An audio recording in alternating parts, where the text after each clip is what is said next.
SLT එක speed up වෙන්න. Super deals අත්විඳින්න. SLT speed up super deals September 30 දක්වා පමණයි.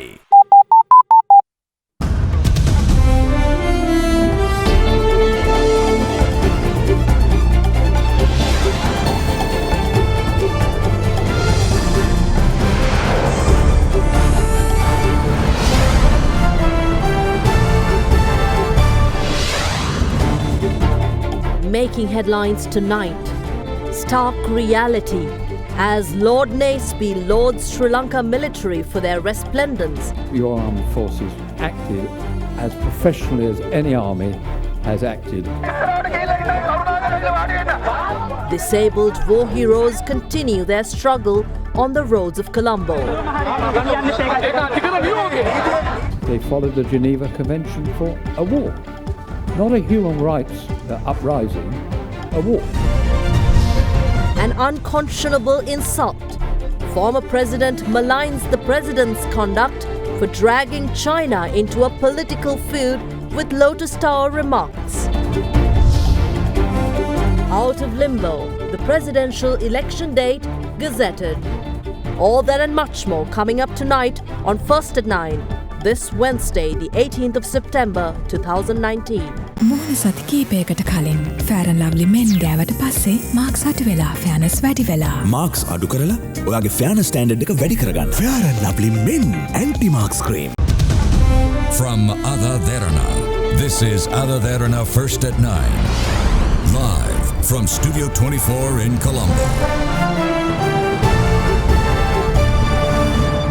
A very good evening and a warm welcome to First at 9, bringing to you news from across Sri Lanka and around the world on AdaDerana 24. Tonight, I'm Indeep Riyamuatta.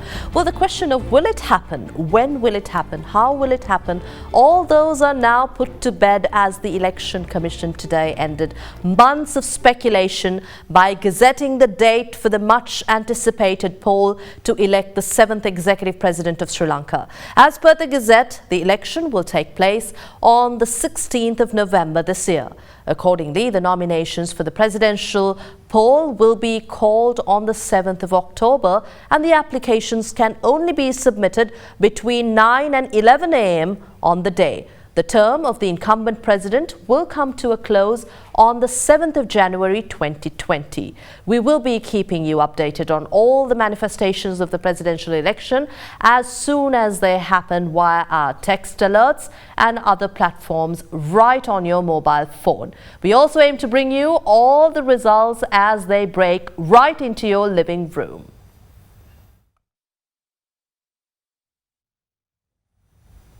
කිසකෙස් යනවාද විසඳුම දින 6න් පුරාණයේ පටන් භාවිතා කරන ඉපැරණි ශාකසාර වට්ටු රූපට අනුව නිපදවන ගානීෂා hair growth oil සියලුම pharmacy සහ වෙළඳ සැල් වලින්.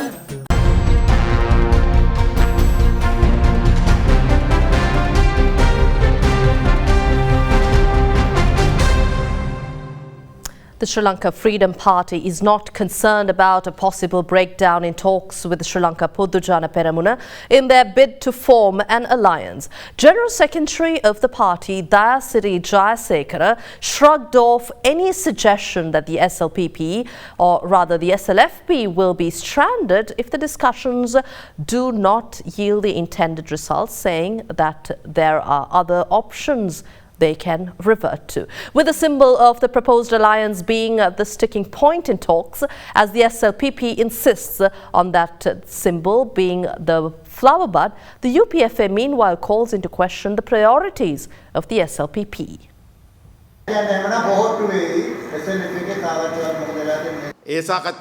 The discussions are going on. We will also be holding another round this week. We expect to arrive at an agreement on these discussions.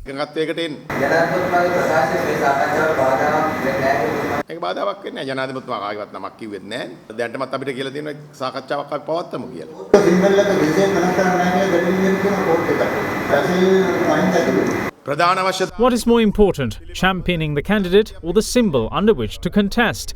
We think we will be able to arrive at a positive conclusion.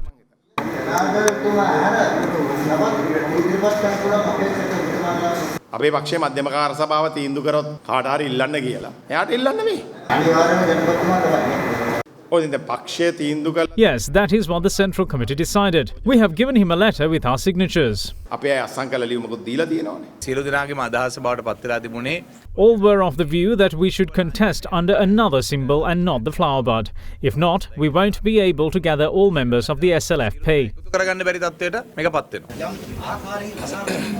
අසාරකුම තව විකල්ප ගන්න. Then we have many options. We can nominate a separate candidate. We have already submitted an application in this regard. We can even join with the JVP and form a broader alliance. We have many options and it's not a problem. තව ගන්නවක් තියෙන අපිට කිසි ගැටලුවක් නැහැ. In its many attempts to nominate a possible winning candidate without splintering the party, the United National Party has now moved to appoint a 4-member committee for the purpose. The committee comprises 2 members who are largely seen as backers of leader of the party, Prime Minister Ranil Wickremesinghe, while the other 2 are slated to back UNP's deputy leader, Minister Sajith Premadasa, who has expressed strong desires in becoming Sri Lanka's next executive president.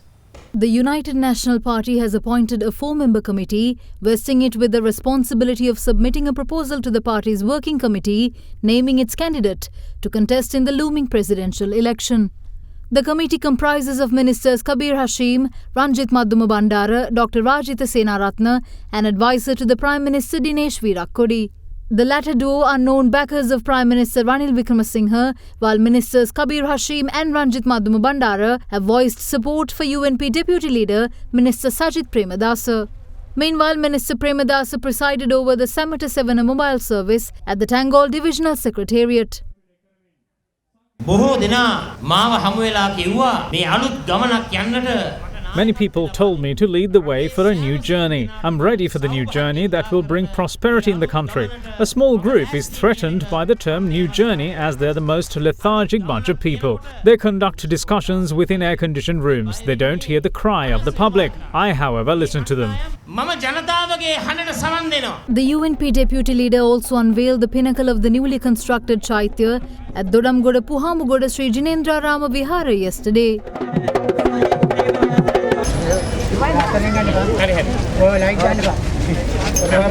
Meanwhile, several other members of the UNP expressed views regarding the party's presidential contender. Members of the UNF said that they should have a say in selecting the party's presidential candidate since the election is being contested as an alliance. Minister Hakim said that they will support if their desired candidate is nominated. Several other parties have made the same statement. Ministers Digambaram, Manoganeshan and Partli Champika have expressed views on their desired contender.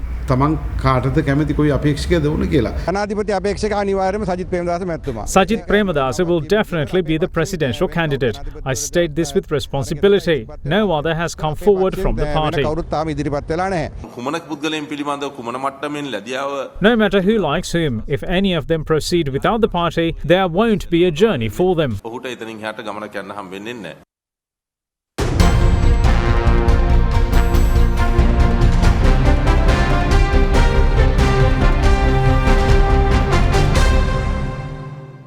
Former Deputy Speaker of the United Kingdom's House of Commons and long-standing friend of Sri Lanka, Lord Naseby, once more defended the conduct of Sri Lankan armed forces during the war as he lauded it for professionalism in trying times, while pointing to the fact that the armed forces even adhered to the Geneva Convention during the war. He yet again questioned as to why the country is being cornered by international forces. What's more, he urged Sri Lanka to take the initiative in clearing its name from allegations levelled at it, and to that end he called on the Office of Missing Persons to double their efforts in showing the international community the positive strides made by the island nation. Lord Naseby is in the country at the invitation of the Organisation of Professional Associations of Sri Lanka, and he addressed their 32nd annual conference yesterday. The inauguration ceremony of the 32nd annual conference of the Organisation of Professional Associations of Sri Lanka was worked off yesterday under the patronage of President Maithripala Sirisena. Former Deputy Speaker of the United Kingdom's House of Commons, Lord Naseby, graced this year's ceremony as the guest of honour. The two-day conference themed Role of Professionals in Sustainable National Development brought together professionals from various sectors who highlighted key areas that need attention during the sustainable development process of Sri Lanka. Vast strides have been made in technology. However, poverty still exists. A shortage or a dwindling of natural resources is there. Overexploitation is also there, especially with our non-renewable resources. There is global warming, and it is in this context that we look at this particular theme that we have picked up. Whenever we are formulating our development policies, it is not enough to have a short-term results. We must have a broader approach and foresee the best way to improve the lives of those who come after us. We often see a great deal of economic and political pressure exerted by other countries who do not understand the complexities of our domestic situation. Such pressure leads to ad hoc policies aimed at short-term economic benefits. Our international relation policies will have to address the issues that have resulted from an unfortunate breakdown in communication. An international campaign of disinformation has attempted to tarnish our reputation of our country and shock development. During the inaugural ceremony yesterday, President Maithripala Sirisena presented a token of appreciation to Lord Naseby, commending his continuous support towards Sri Lanka at various international platforms such as the United Nations Human Rights Council and the UK Parliament. I say genuinely to all of you here today, against all the odds, your country was the first one that stood up for the rule of law, the rule of normality, had a face-to-face with the terrorists. I know the history of the negotiations that took place, but the other party was not willing to negotiate. I have spent a considerable amount of my time having a look at the UN and its assessment of what happened in that war. I looked at the figures of 40,000 or more alleged casualties of civilians killed by your own forces. I thought, this is not right. How on earth can I establish what the figures were?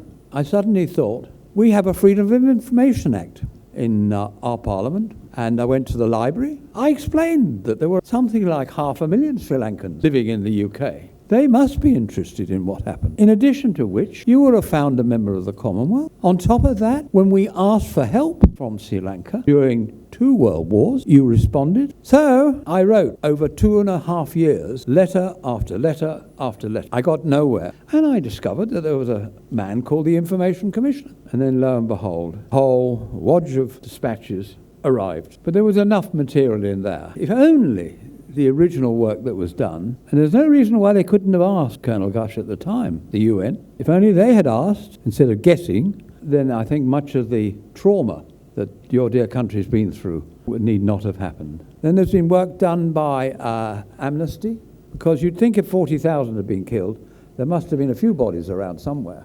And certainly there should be graves there.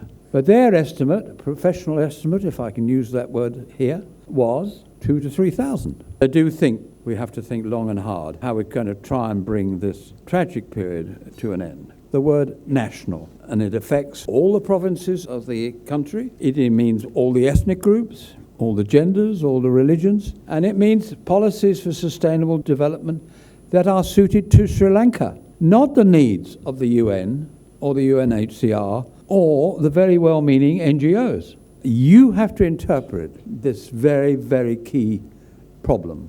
The Missing Persons Commission, I think it needs to move faster. I think it needs to deliver quarterly reports on progress. The more you tell the people outside of Sri Lanka what you're doing, and missing persons is one of those areas. And then it's almost its cousin, the Recompense Commission. The third one hovers up there, doesn't it? War crimes. I'm very conscious your armed forces went through a particularly difficult time. All the evidence I can see is that they acted as professionally as any army has acted in recent times. And we must recognise they followed the Geneva Convention for a war, not a human rights uprising, a war. And that gets forgotten. But that leaves one area, doesn't it, I think? And that's the role of the diaspora. And it needs addressing. You've got hundreds of thousands but we have to find a way of integrating them back into Sri Lanka and their home. Traffic came to a standstill in several areas in Colombo today due to continued protests by groups of disabled soldiers over unpaid pensions and salaries. The protest, which commenced on the 11th of this month in front of the Fort Railway Station, continued throughout this week, with protesters attempting to march towards the Presidential Secretariat but prevented from doing so by a police closure of Lotus Road. The protesters, however, were subsequently informed by Presidential Secretary Sanath Veerasurya that the President had already added his signature to a cabinet paper resolving their demands. However, the protesters continued, with some protesters once again attempting to march on to the Ministry of Finance, but were stopped by a police barricade and presented a court order preventing them from entering any government institution. Ignoring the order, the protesters continued with their agitation, blocking off Lotus Road once again. Subsequently, a three-member delegation was permitted to meet with an official of the ministry for discussions.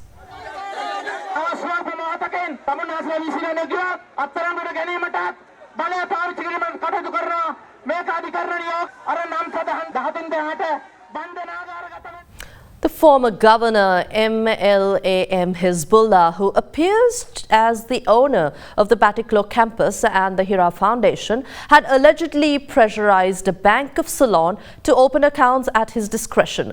This was revealed at the Committee on Public Enterprises when it convened yesterday. Former Governor Hizbullah and his son Hiraz Hizbullah did not appear before the committee yesterday, although they were requested to testify before it. However, officials representing the Bank of Ceylon, Ministry of Higher Education and the Ministry of Finance appeared before the committee to record statements on the bank accounts of the Batticaloa campus and the Hira Foundation.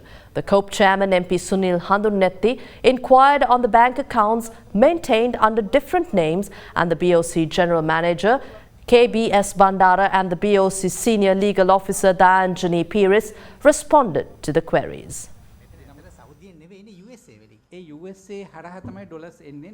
Also in local news, police today recovered a stash of explosives, including a firearm, from an area in Harispatwa. The relevant plot of land from which the stash was found is said to belong to a backer of Easter Sunday ringleader Zaharan Hashim's arrested disciples. A special search operation was worked off in the area of Palamune of Harispatwa today at around 9:30 in the morning by officers of the Ampara Police Division.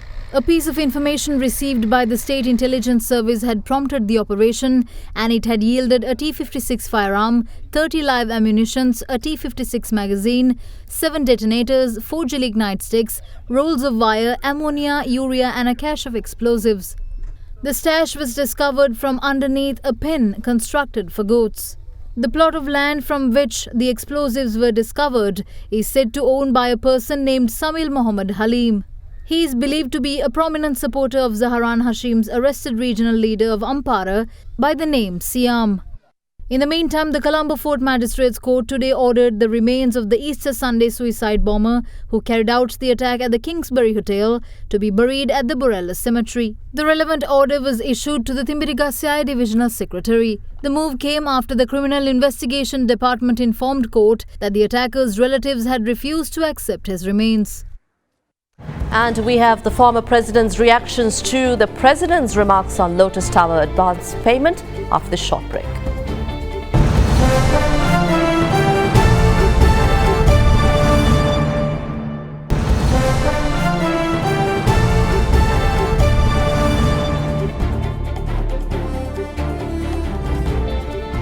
Welcome back to the news. Opposition leader Mahinda Rajapaksa today hit back at the controversial remarks made by President Maithripala Sirisena over the construction of the Colombo Lotus Tower. He said the allegations levelled by the head of state, alluding to a transaction made during his government, is a horrendous insult to China. Speaking at the opening ceremony of the Lotus Tower, the president said that back in 2012, one of the Chinese contractors involved in the project company named Alit had disappeared with the advance payment of 2 billion rupees made by the Telecommunications Regulatory Authority then. The president also went on to state during the opening of the Lotus Tower that the government had sent the Sri Lankan ambassador in Beijing to the address given by Alit and discovered that there was no such company at that address.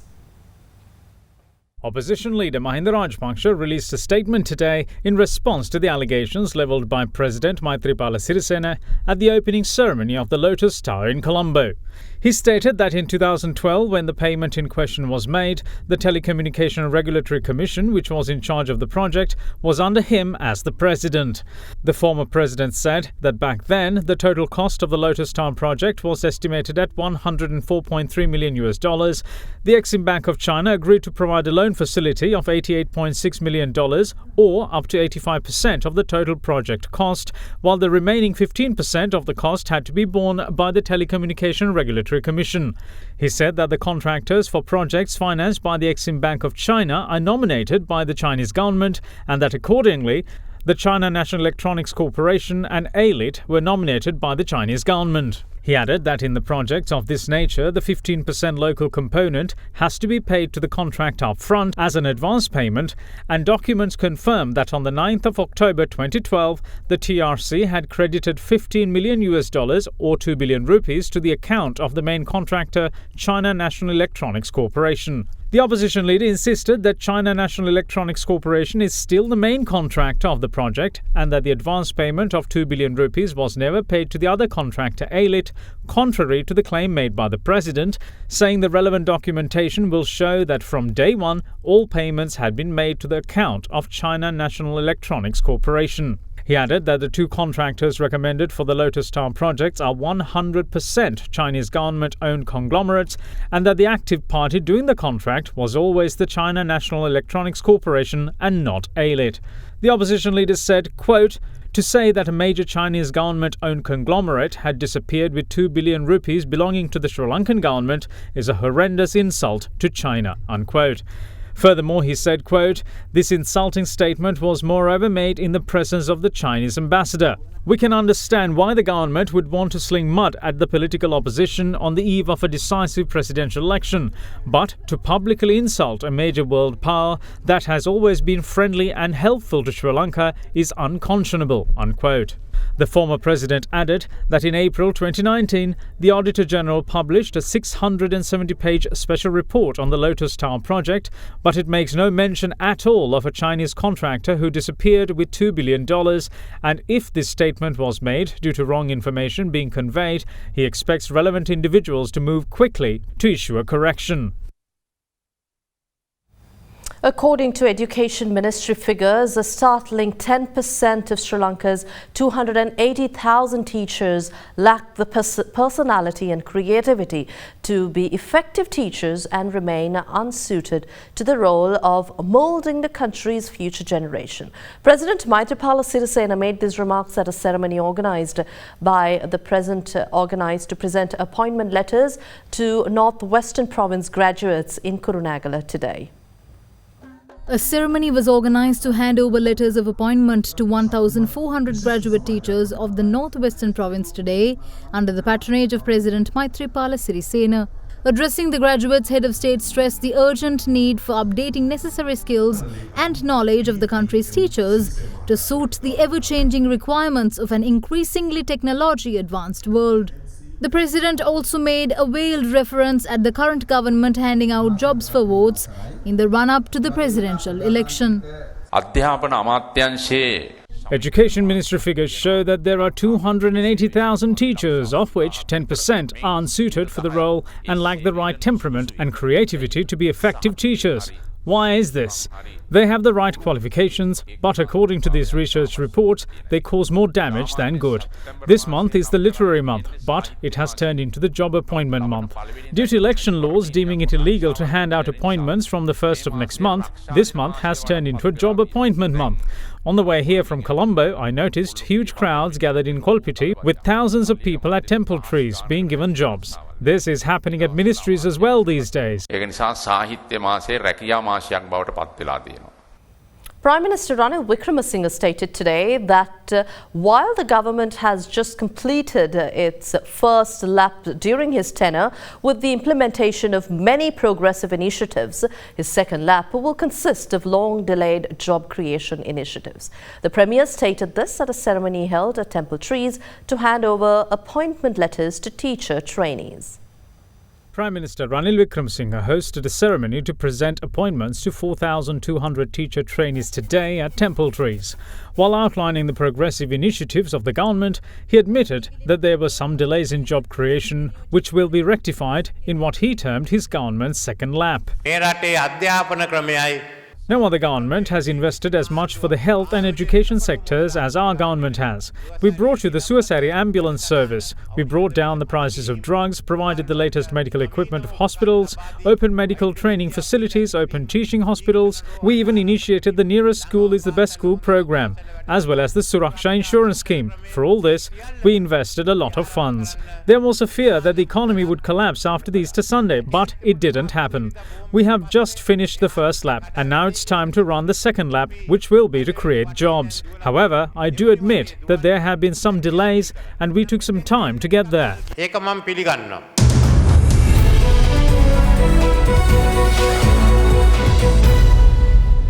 And in business news, we take you to the stock market. The all-share price index ended 0.06% weaker at 5,807.51 today, with market turnover at 709.6 million rupees, more than this year's daily average of about 671 million rupees. Foreign investors in the meantime sold a net 204.5 million rupees worth of shares, extending the year-to-date net foreign outflow to 2.49 billion rupees worth of equities. Here's a look at a brief report on how markets performed today. In the bond market, in the secondary market, we witnessed a slight buying interest while the overall market witnessed moderate volumes. At the primary bill auction held today, both the 3 months and 6 month bills were rejected, while the benchmark 1 year was accepted at 8.41%, up by about 5 basis points. In the stock market, the Bourse continued to be in the red for the second consecutive session and reached a 1-week low, led by price declines in distilleries and Dialogue.